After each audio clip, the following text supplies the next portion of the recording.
everyone, it's Louise with louisemckayart and welcome to my channel. I'm glad you're here, taking your time to spend with me and hopefully pick up a tip or two, get some ideas, and say hello, I hope.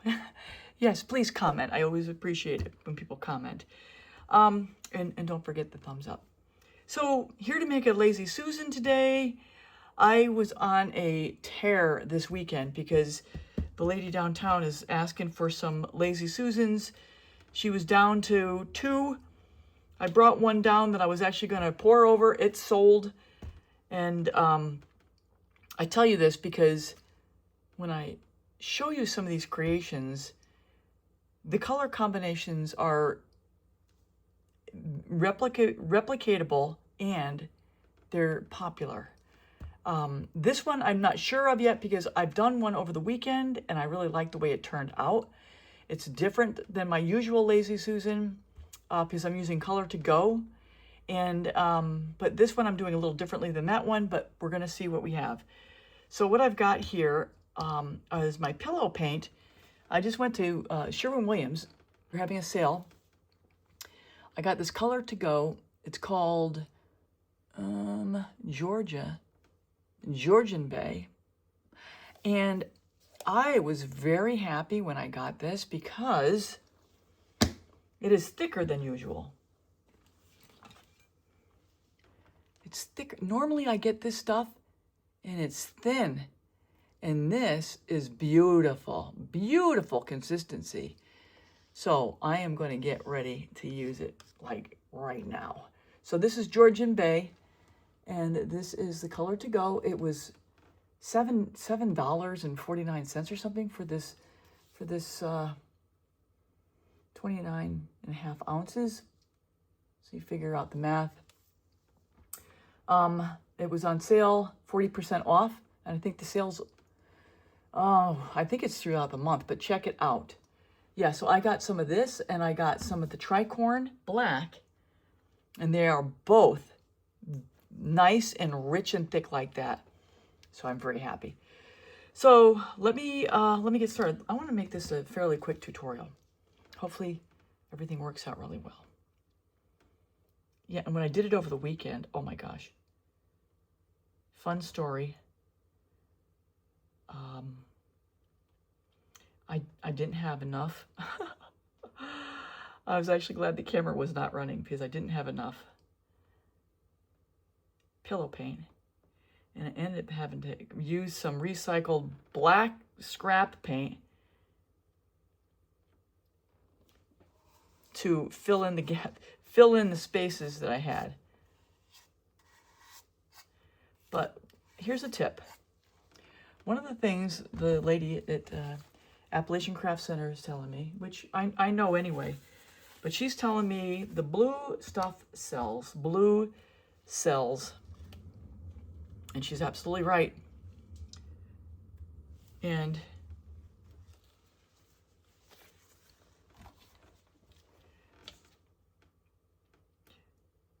I'm starting to try to get smarter about my creations because I'm starting to make multiples of the same color palette and just do like duplicates or triplicates. And so you're not going to see some of the stuff, some of the creations, unless I'm like really happy with it. Like happy, and I shouldn't say really. I'm not making it and I'm not finishing it if I'm not happy with it. But what I got is when it sells quick, those are going to be the ones I show you.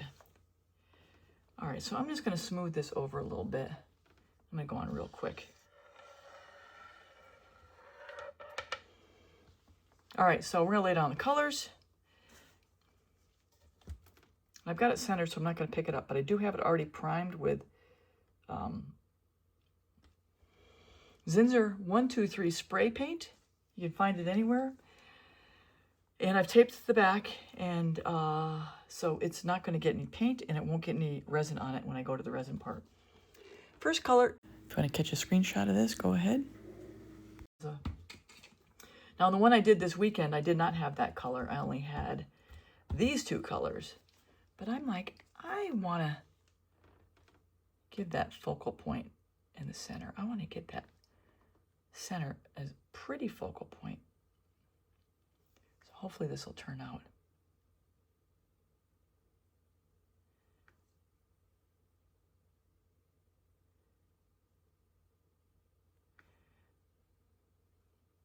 I'm going to put a little extra down because I only have 3 colors. So that's the first color. Second color is a combination of I've started just showing the colors I use because there is no mistaking the brand and the item. I've been playing with this color a lot lately. This is just a pretty, pretty color. So while I have a quiet moment here, I invite you to check out my description. There's a lot of information in there. First of all, there's information to some of the products I use with links to get them. And also there are links to some of the more informative tutorials that you might find helpful. It's also a very strong, it's a very powerful color. Last color is a combination of these 2 guys, one of which is one of my favorite brands to use. Actually, I think I use this. But it's the same thing. But let me tell you a story here. Sometimes if my black paint gets thick, I'll use this high flow, and this will thin it down and give me more pigment, and I can also add to it. So that's also really good. All right, here's this. And I also invite you to check out my playlists with various functional art creations like coasters, clocks, and jars, and more. The black adds a nice contrast to these colors. And in my lazysusan playlist, I have over 70 creations for you to check out. I've tried playing with a different color, color to go, and it came out absolutely hideous. I think I have a creation video where I'm showing you the pour over of it. We'll get to that one later. That's another story for another day. So what I've got now, I've got, surprisingly, I thought this was Amsterdam gold, but what I pulled off the shelf was Arteza gold as a cell activator. So I inadvertently discovered this. So what I'm going to do here is I'm going to lay down the color, lay down the cell activator. I'm going to blow it out with my mouth, and then I'm going to blow it out with the Berta on high and cool. This is my 1000-watt Berta. In this description, I have a link to what I think is a comparable hairdryer that would be as effective as this one. I don't go for the blessed big Revlon monsters. I like this. Yeah, so that's my story. So I'm going to lay down some cell activator. I'm going to get it on the step stool. I'm going to blow it out with the hairdryer and hopefully get a really pretty creation. Here we go. I'm going to put down a lot of cell activator because I only have one cell activator going here too.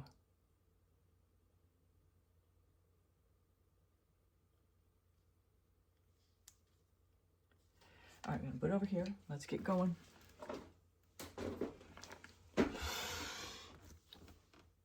So in my usual style, I like to talk through the blowout, and all I'm doing here is blowing just straight down into the cell activator to get it to open up in as much of a circle as possible before I hit it with the hairdryer.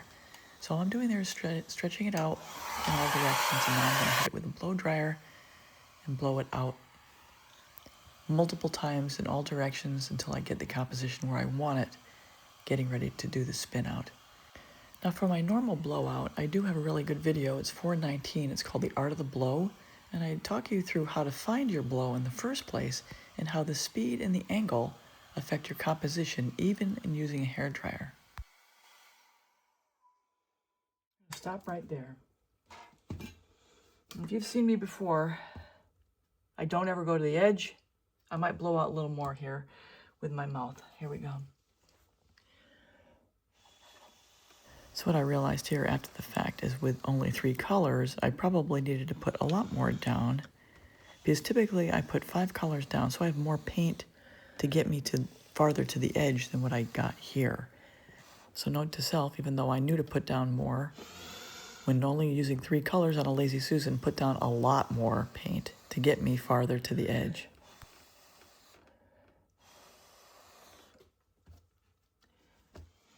All right. Whew, lightheaded.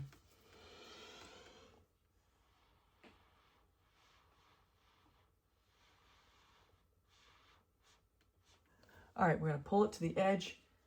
I'm going to go on fast forward while I do this.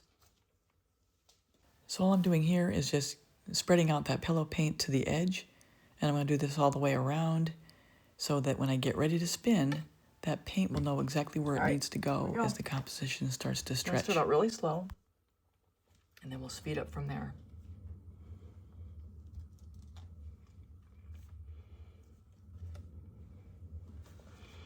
And when you're watching this go, you can start seeing the wave of it, the wave of the pillow paint starting to be affected by the centrifugal force. And it's like a little wave. And keep it going.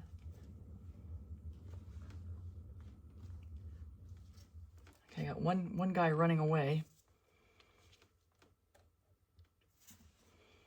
I just scooched this way just a hair.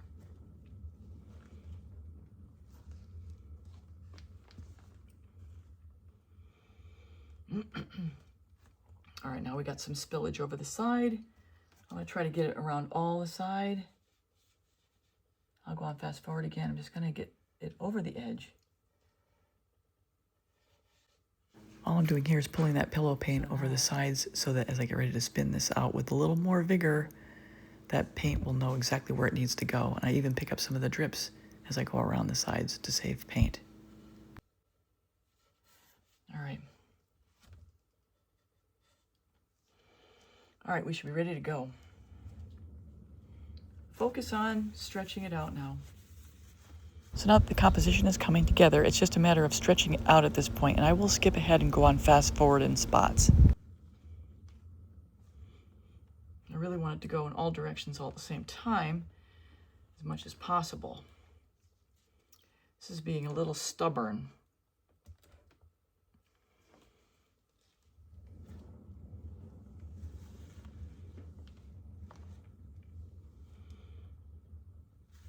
Just keep it going. Just keep it going.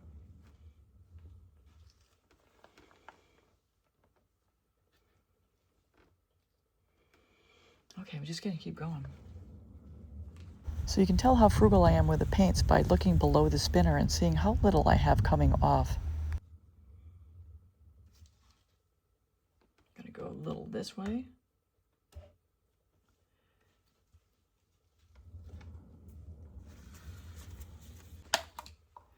All right, let's go. Let's go, brother. So I'm definitely going to skip ahead here, and if there's anything important, you will definitely see it or hear it. All right, this is taking a long time. I think I'll come back once I'm finally getting over the edge. I've never had one this stubborn.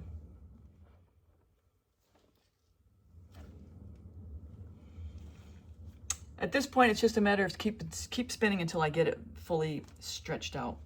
And speaking of stretched out, we'll take a look and see how much paint I have in the center.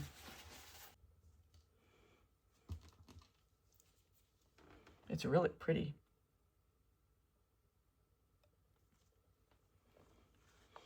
It's going to be hard for you to see. There's a little tiny, maybe a 32nd of an inch on there.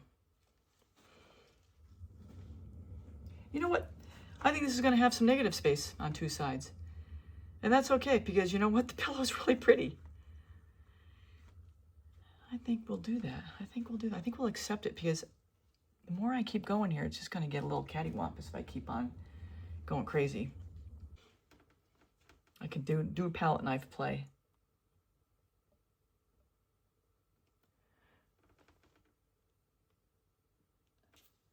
I can actually afford to spin a little more. That pillow is way thicker than it's ever been. I'm going to put the lid on it too, so it doesn't get thicker.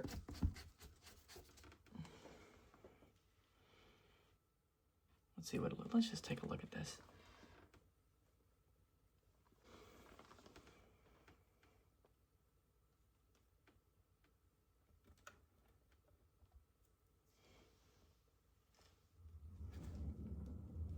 I don't think I've ever spent anything this fast, this much.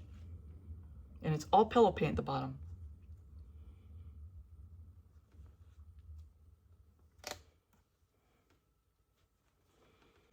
All right, I'm going to play with a palette knife and see if I can get a little shape here.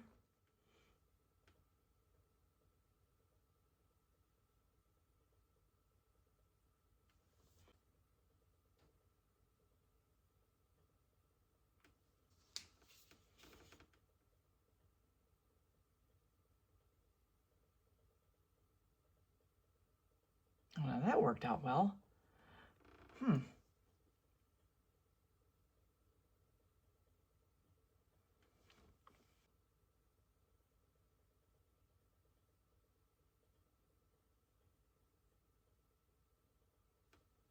All right, I think I'm going to call this about done.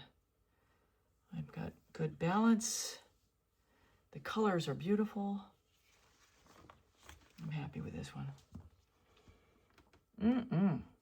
Look at that gold in there. All right, I'm gonna be back probably for the resin results. All right, thank you for being here. All right, everyone, that's a wrap. Here are the final wet results, and then I'm going to show you the resin results with the coaster set I made with this particular Lazy Susan. And I've started doing more sets now and making multiples. So this is the second Lazy Susan I made in this color palette, and I will be making more because they're gorgeous and they do sell. Letting you know that I do have a 10% discount code in the description if you're interested in purchasing the resin I use for all my functional art. This resin works great, and KS Resin will give you 10% off, and then they will give me 5% back toward my future purchases. And please remember to join me, and if you can leave a comment and a thumbs up, I'd appreciate that. Here I'm showing the back of my coasters, and I do have a video that shows you how I stamp and brand my pieces if you're interested in seeing that. So if you're able to hype the video, that would be awesome. And I think that's all I have for now, everybody. And take care. Till next time.